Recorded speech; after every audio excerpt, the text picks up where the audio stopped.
যে কোনো হ্যাঁ বা না, then move head, left right,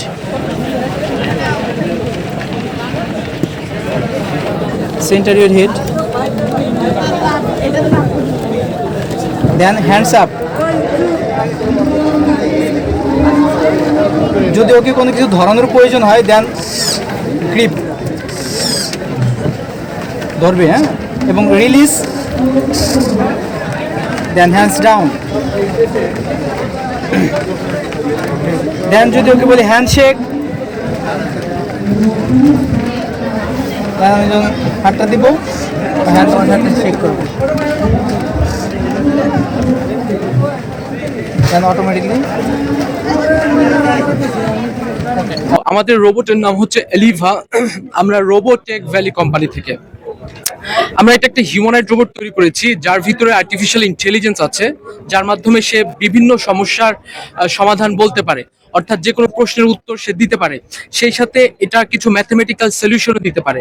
এবং এই রোবটের ভিতরে হিউম্যান ইন্টারাকশন আছে, এর ভিতরে 3টা ক্যামেরা আছে, যার মাধ্যমে অবজেক্ট ডিটেকশন এবং হিউম্যান আইডেন্টিফাই করতে পারে। এবং এর ভিতরে নেভিগেশন সিস্টেম আছে, সে মুভ করতে পারে এক জায়গা থেকে আরেক জায়গায়, নির্দিষ্ট পাথওয়েতে মুভ করতে পারে। এই রোবটটি ডান্সও করতে পারে। সো আমরা এখানে কিছু প্রযুক্তি অ্যাডভান্স ব্যবহার করেছি, যেমন এআই, যার মাধ্যমে ক্লাউডের মাধ্যমে অনেকগুলো ডাটা একসাথে করে স্পেসিফিক ডাটাগুলো সে আনসার হিসেবে দিচ্ছে। এবং সেই সাথে আমরা এখানে রাসবেরি পাই ইউজ করেছি এবং মেশিন লার্নিং মেথড ইউজ করেছি, যার মাধ্যমে স্পেসিফিক সলিউশনগুলো আসছে। সো এই ধরনের অ্যাডভান্স টেক আমি মনে করছি এই যে আমাদের যে ইভেন্টটা, এটা একটা প্রদর্শনীর জায়গা এবং এরকম আরো অনেকগুলো প্রজেক্ট আসছে এখানে।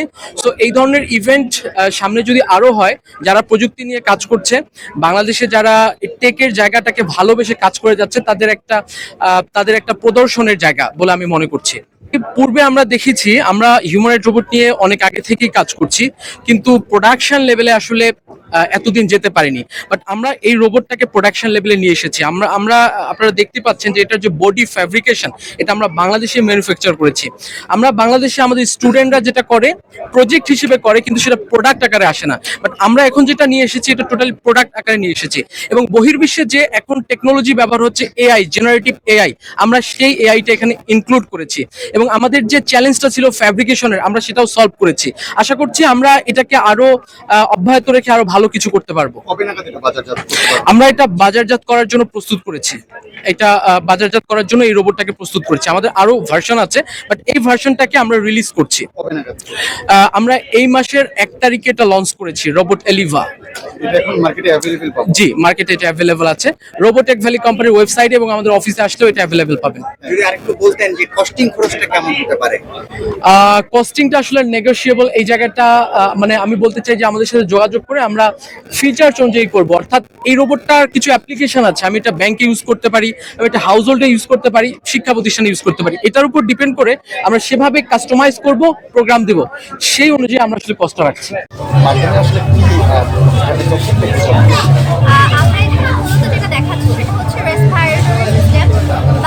আমাদের শ্বসনতন্ত্র, এটা দ্বারা মূলত আমরা দেখাতে চাচ্ছি যে আমাদের দেহে যে ফুসফুসটা আছে এবং আমাদের শ্বসনতন্ত্রের একটি গুরুত্বপূর্ণ অঙ্গ, এটি কিভাবে কাজ করে এবং এটি যখন কাজ করে, অর্থাৎ আমাদের দেহের ভিতরে যখন এটি কাজ করে, তখন এটি দেখতে কেমন হয় বা এটির অবস্থা কিরকম থাকে, যখন আমরা এই ইনজেকশনটি পুশ করছি, আবার হচ্ছে মানে আমরা ইনজেকশনটি পুশের মাধ্যমে এটার যে সংকোচনের রসায়নটা দেখাচ্ছি, সেটা দ্বারা আমরা তুলে ধরছি যে আমাদের অক্সিজেন যখন প্রবেশ করে তখন এই পাশটা হচ্ছে প্রসারিত হয়, সেখানে অক্সিজেন জমা হয়। অতঃপর একই সময়ে সারা দেহ থেকে কার্বন ডাইঅক্সাইড মিশ্রিত রক্ত হার্টে গিয়ে জমা হয়। অতঃপর হার্ট এবং ফুসফুস মূলত দুটো জিনিসকে এক্সচেঞ্জ করে। ফুসফুসে জমে থাকা অক্সিজেন চলে যায় হার্টের রক্তে, আর হার্টের রক্তে থাকা কার্বন ডাইঅক্সাইড চলে আসে ফুসফুসে। অতঃপর আমরা নিঃশ্বাসের মাধ্যমে এই কার্বন ডাইঅক্সাইডকে বের করে দেয় এবং হার্ট নিজের সংকোচনের মাধ্যমে রক্ত মিশ্রিত কার্বন ডাই অক্সাইড রক্ত মিশ্রিত অক্সিজেনকে সারা দেহে ছড়িয়ে দেয়। মূলত এই জিনিসটাই আমরা এটার মাধ্যমে দেখানোর চেষ্টা করেছি। আমাদের এই প্রজেক্টের যে মূল থিম সেটা হলো ইন্ডাস্ট্রিয়াল ফার্নেস থেকে যে বিষাক্ত ধোঁয়াগুলো বের হয় সেই ধোঁয়া থেকে মূলত লিকুইড অক্সিজেন কার্বন ডাইঅক্সাইড তৈরি করা এবং সেটা রিসেল করা আর কি।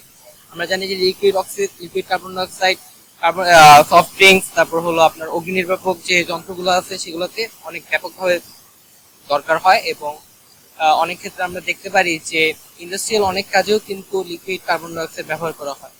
তো আমরা এখানে আমাদের যে ইউনিটটা আছে সেই ইউনিটটা আমরা ইন্ডাস্ট্রিয়াল ফার্নেসের উপরে স্থাপন করব। তো এখানে আমাদের দুটো ফ্যান আছে এবং এই ফ্যান দিয়ে আমরা ইন্ডাস্ট্রিয়াল ফার্নেসের সাথে এই ফ্যানগুলোকে কানেক্ট করে দেবো পাইপের মাধ্যমে। ইন্ডাস্ট্রিয়াল ফার্নেস থেকে ধোঁয়াটা বের হবে সেটা এই ফ্যানের মাধ্যমে সাকশন ফ্যানের মাধ্যমে সাক্ট হয়ে এই ফিল্টারের মধ্যে আসবে। এই ফিল্টারটার মূল কাজ হলো ধোঁয়ার মধ্যে যে সকল ধরনের ডাস্ট, ধূলিকণা বা ছোট ছোট পার্টিকেল থাকে সেই পার্টিকেলকে আলাদা করে ফেলার পর এই পাইপ দিয়ে আমাদের যে গ্যাসটা সেটা মেইন চেম্বারে যাবে। মেইন চেম্বারে একটা প্রেশার থাকবে, নির্দিষ্ট প্রেশার, সেটাকে বলা হয় ক্রিটিক্যাল প্রেশার অ্যান্ড টেম্পারেচার।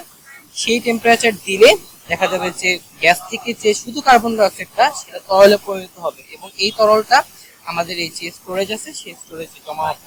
অবশিষ্ট যে গ্যাসটা থাকবে সেটা আমরা এই কম্বাসশন চেম্বারে নিয়ে যাব। কম্বাসশন চেম্বারে এটা আবার দহন প্রক্রিয়ার মাধ্যমে কম্বাস্ট হয়ে কার্বন ডাইঅক্সাইড রূপান্তর হয়ে সেম জায়গায় ফেরত এসে একই প্রক্রিয়ায় লিকুইফাইড হয়ে এই লিকুইড কার্বন ডাইঅক্সাইড স্টোরেজে ফেরত। আমরা দেখতে পাই যে বর্তমানে যে লিকুইড কার্বন ডাইঅক্সাইড গুলা বাজারে ব্যবহৃত হয় সেগুলা জীবাশ্ম জ্বালানি বা প্রাকৃতিক গ্যাস পুড়িয়ে তৈরি করা হয়। এগুলো একদিক দিয়ে যেরকম পরিবেশের জন্য ক্ষতিকর, অন্যদিক দিয়ে অনেক ব্যয়বহুল। আমাদের যে প্রক্রিয়া সেই প্রক্রিয়ার মাধ্যমে এটা একদিক দিয়ে যেরকম পরিবেশের জন্য পরিবেশ বান্ধব, পরিবেশের জন্য উপকারী, আবার আমরা বায়ুতে যে ক্ষতিকর ধোঁয়াগুলো আছে সেগুলো নির্গমনের হার হ্রাস করতে পারছি। আমাদের বাসা বাড়িতে ময়লা আবর্জনা আছে, যেখানে এই ময়লা আবর্জনাগুলো অনেক জায়গায় ফেলে দেয় বা যারা এই ময়লা আবর্জনা নেওয়ার দায়িত্বে থাকে, যারা আমাদের বাসা বাড়ি থেকে ময়লা আবর্জনা নিয়ে যায়, এরা কিন্তু সব ময়লা আবর্জনা নিয়ে গিয়ে এক জায়গায় জমা করে এদিকে বৃহৎ আকারে পুড়িয়ে ফেলে। তো আমরা ভাবলাম যেহেতু ময়লা আবর্জনা পুড়িয়ে ফেলা হয় তাহলে আমরা শুধু ময়লা আবর্জনা না পুড়িয়ে আমরা এমন একটি হারে পুরো যেটা আমাদের কাজে আসে। আমরা যদি এই প্রক্রিয়ায় ময়লা আবর্জনাটা পুরাই তাহলে এই প্রক্রিয়ায় ময়লা আবর্জনা পুরো যা হবে কি এখানে ময়লা আবর্জনা পুরানোর ফলে এখানে তাপ উৎপাদন হবে। সেই তাপটা আপনার এখান থেকে যে সোলার প্যানেল দুটো আছে, সোলার প্যানেল দুটো আপনার তাপটাকে সংগ্রহ করবে। তাপটাকে সংগ্রহ করার পরে আপনার এখান থেকে তাপটাকে বিদ্যুৎ রূপান্তর করবে। এখানে আমরা আটা যে অ্যাড করেছি কিন্তু মনে করি আপনার এখন ময়লা আবর্জনা পুরানো দরকার, কিন্তু আপনার এখন বিদ্যুতের প্রয়োজন নেই। এই কারণে আমরা একটা ব্যাটারি এখানে অ্যাড করেছি। যখন আপনি এখানে ময়লা আবর্জনাগুলো পুরাবেন সেই তাপটা থেকে যে বিদ্যুৎ উৎপাদন হবে সেই বিদ্যুৎটা আপনার অটোমেটিক্যালি ব্যাটারি সংগ্রহ হয়ে যাবে, যেটা আপনি দীর্ঘ সময়ের পর সংগ্রহ করে রাখতে পারবেন। দেন যখন আপনার বিদ্যুতের প্রয়োজন হবে আপনি যখন এখানে লাইনটা দেবেন, দেন আপনার এখানে লাইট করেন, ফ্যান করেন, আপনি সবাই চালাতে পারবেন। এটা হচ্ছে আমাদের অনলাইন। যতক্ষণ আপনার এখানে বিদ্যুৎ থাকবে আপনার বুঝতে হবে যে এখানে বিদ্যুৎ আছে, এবং এটা যদি শেষ হয়ে যায় তাহলে আপনার বুঝতে হবে যে এখান থেকে আপনার বিদ্যুৎ শেষ হয়ে গেছে, তখন আপনাকে আবার ময়লা আবর্জনা পোড়াতে হবে। এখন এর মাধ্যমে কী হবে কি আসলে একটা জিনিস আগে বলে নিই যে অনেকে বলতে পারে যে এর মাধ্যমে পরিবেশ দূষণ হয়। আসলে এটা আমরা এখন কাজ চালিয়ে যাচ্ছি যে কীভাবে এর মাধ্যমে আমরা বিদ্যুৎ উৎপাদন করতে পারি এবং পরিবেশ দূষণটা আমরা রোধ করতে পারি। কিন্তু আপনি যদি বর্তমান বাঙালি যদি তাকান, আপনি বর্তমানে দেখতে পারবেন সব জায়গায় কিন্তু ময়লা আবর্জনা বৃহৎ আকারে পোড়ানো হচ্ছে। তাই যতদিন পর্যন্ত না যে এই প্রক্রিয়াটা আবিষ্কার হচ্ছে যে কীভাবে আমরা পরিবেশ থেকে দূষণ না করতে পারি, ততদিন পর্যন্ত যদি আপনি ময়লা আবর্জনা পুরানোর পাশাপাশি আপনি যদি এই জিনিসটাকে অ্যাড করেন তাহলে দেখতে পাচ্ছেন যে আমাদের ময়লা আবর্জনা পুরানো ম্যানেজটা হয়ে যাচ্ছে এবং এর পাশাপাশি আমরা ময়লা আবর্জনা পুড়িয়ে আমরা বিদ্যুৎ উৎপাদন করে আমাদের যে বিদ্যুৎ খাতের খরচটা সেটা আমরা কিছুটা হলেও কমিয়ে আনতে পারি, যেটা আমাদের অনেক উপকারে আসে।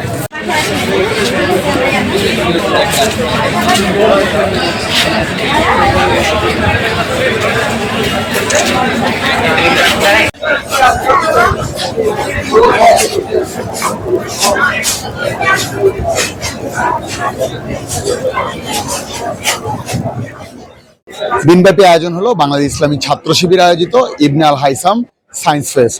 এখানে অংশগ্রহণ করেছে বিভিন্ন স্কুল কলেজ এর শিক্ষার্থীরা। তারা যেমনটি বলছেন এই সায়েন্স ফেস্টের মাধ্যমে এগিয়ে যাবে বাংলাদেশের স্কুল কলেজের শিক্ষার্থীদের বিজ্ঞান ভিত্তিক চর্চা। রাজধানী সোহরাওয়ার্দী উদ্যান থেকে রাজীব ইসলাম, মিডিয়া আর্কাইভ, ঢাকা।